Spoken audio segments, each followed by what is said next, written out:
Hi, I hope you are having a great day at Satellite. Uh, Today we are going to speak about workflow dispatch in GitHub Actions and how it's helping to do automation for the past, present, and future. Cool. A little bit about myself. I'm Vishnu Bharati. I currently work as an engineer at Hasura, building developer tools for developers who are building developer tools. And you can find me on the internet as Scriptnal. And here's a really fancy picture of me having Power Rangers wallpaper and BSNL modem back in the 2000s. All right. Cool. So today's agenda is we'll first see what workflow dispatch in GitHub Actions is. We'll see some of the internals and dev tools at Hasura. Then we'll talk about what I call the past, present, and future problem and a solution to it. Cool.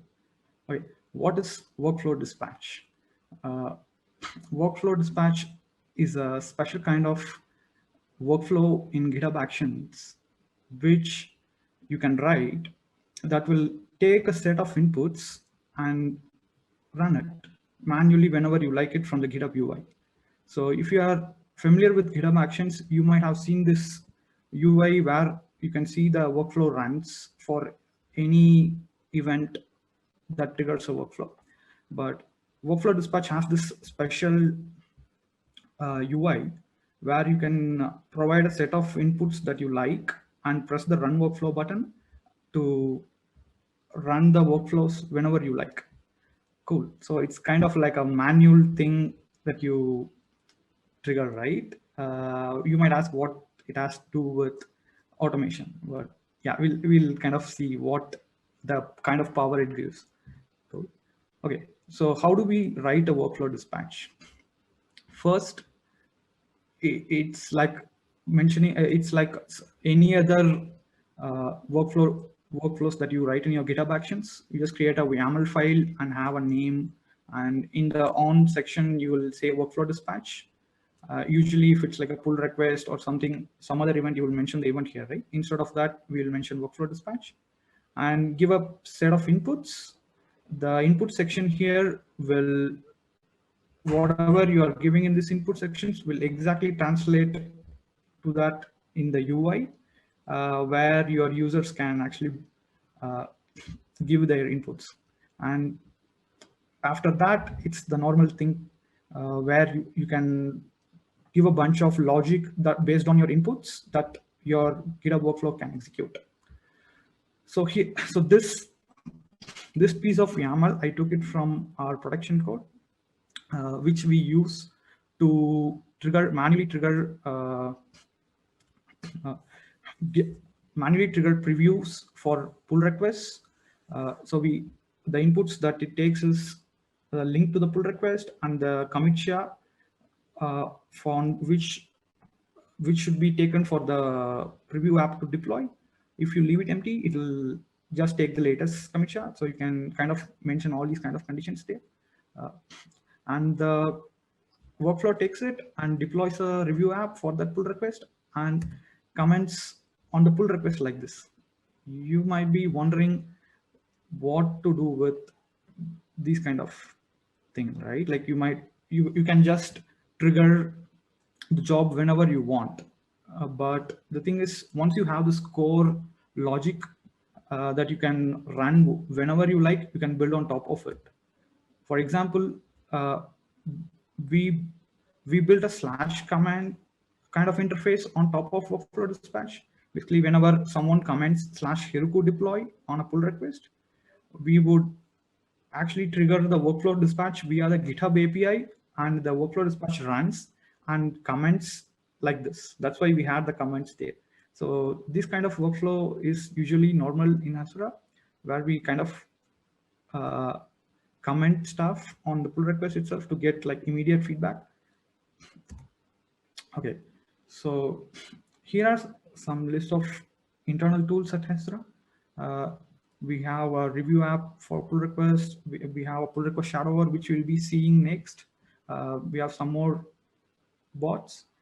If you see, most of them are written as workflow dispatches. You might be wondering why. right? That's to understand that we'll need to understand how we were writing bots and internal tools before. Before workflow dispatches, what we used to do is uh, we used to have have GitHub webhooks configured, and whenever we want an internal tool, for example, let's say we want a tool that deploys preview apps or pull requests, we will write a Node.js server or any other server and host it on somewhere. For example, we had a Node.js server hosted on Vercel, and we had another tool written in Python and hosted on Kubernetes. So if you want to add something new, you either need to go and edit them or create a new server and host it on something and configure webhooks to be received from there. The thing with this is all these environments might be limiting. For example, it might be hard to do Docker builds on Node.js server, right? Or running on a Vercel. So because it's stateless. Cool. So the whole it was causing kind of friction where you need to do all this hosting and creating new servers every time. So this is the current state of internal tools at Hasura.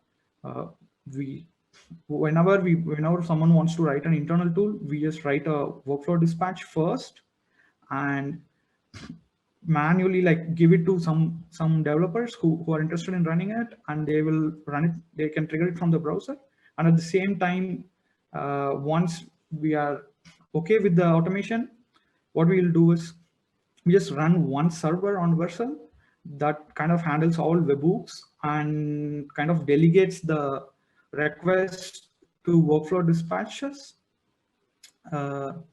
So this kind of workflow, if you want to add a new automation, you don't need to write a new server. Instead, you just write a YAML file and just run a workflow dispatch. Within an instant, like you can start triggering it manually, or whenever you are feeling confident, you can just merge a PR in your delegation server that triggers them for your webhooks. Okay, up next is what I call the past, present, and the future problem. We'll try to understand this by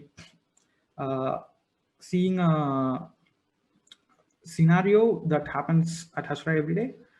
So Hasura has a GraphQL engine open source project which is being like used by a lot of people, and also we have a commercial product which uses the open source GraphQL engine code inside that in order to make sure that changes made in open source does not break anything in our commercial product. We have to like we have a monorepo which actually syncs code from the open source project and kind of syncs it back. We'll see the workflow here. Whenever an open source contributor tries to contribute to GraphQL engine, they just open a PR first. After that, what we do is we have a workflow dispatch that shadows their pull request. Shadowing essentially means transforms their code so that it's in the right places in our monorepo directory structure, and opens a PR on the monorepo. This monorepo is internal and private. So what happens next is a Hasura team member reviews the code and the CI runs, and if the change seem to break our commercial version, we'll fix those things. Basically the Hasura team member will be working on the shadowed PR. Once that's merged back to the monorepo, it means we have a push workflow in GitHub Actions that sync back the commit only to the GraphQL engine OSS repo, and we have a bot that says thank you to the open source contributor. So this is the whole workflow where the code comes in from the OSS and gets into our private repo and goes back into our GraphQL engine OSS repo. Cool. So if you take this tool, the past is like whenever I want to create this tool, the past is like I want to make this tool work for already open pull requests, and I want to make this tool work for the early adopters. Whenever I'm building that tool, I might be getting feedback instantly, and the ultimate goal is to automate it. Whenever some new pull requests come in, before we have that automation in place, the pull request shadow in place, we'll want to do that. First, we naively went with a pull request approach and figured out that it kind of restricts us from some things. The thing is, if I'm doing on pull requests, you can just shadow pull requests that are coming in after the automation is in place. Before, you can't trigger it for already existing pull request, or whenever you're working on it, and if you want to just release it to some people in your org, we can't do it with the on pull request. It's completely futuristic. And even rerunning and hotfixes, you need to merge your automation code to main branch and kind of get feedback from there. But if you take workflow dispatches, since it's manual, you can just put your link to the already existing PRs and you can run the automation. For early adopters, you can share the links before sharing it to everyone and kind of do it. And more, I'll tell more about the early adoption and the hotfixes part after this slide. And of course, the shadow PR, as I told, will have that delegation server that you can kind of use to get the webhooks and automatically shadow new PRs. If you see this, right, the hot fixes on the other part, the core thing that I love about workflow dispatches is that it has this branch-based workflows. You can trigger workflow dispatches from any branch you like, which means that if I have had that automation in place and if I want to do a bug fix, I don't want to wait for it to be merged. I can just quickly write a branch and have that bug fix in that and give it. Even for rolling out new automation, we can have this.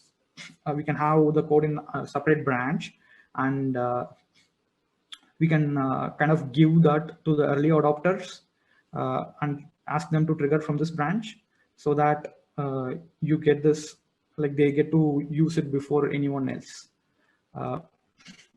This branch-based workflow had been very helpful for us, especially in order to test out and stuff. So in summary, I would say workflow dispatch is awesome. Definitely give it a try. It might be a kind of seem like a manual thing, but I would say that the future of automation is the ability to trigger it manually. It gives a whole lot of flexibilities. So yep, give it a try. Cool. Thank you. I hope you had a good session. Bye.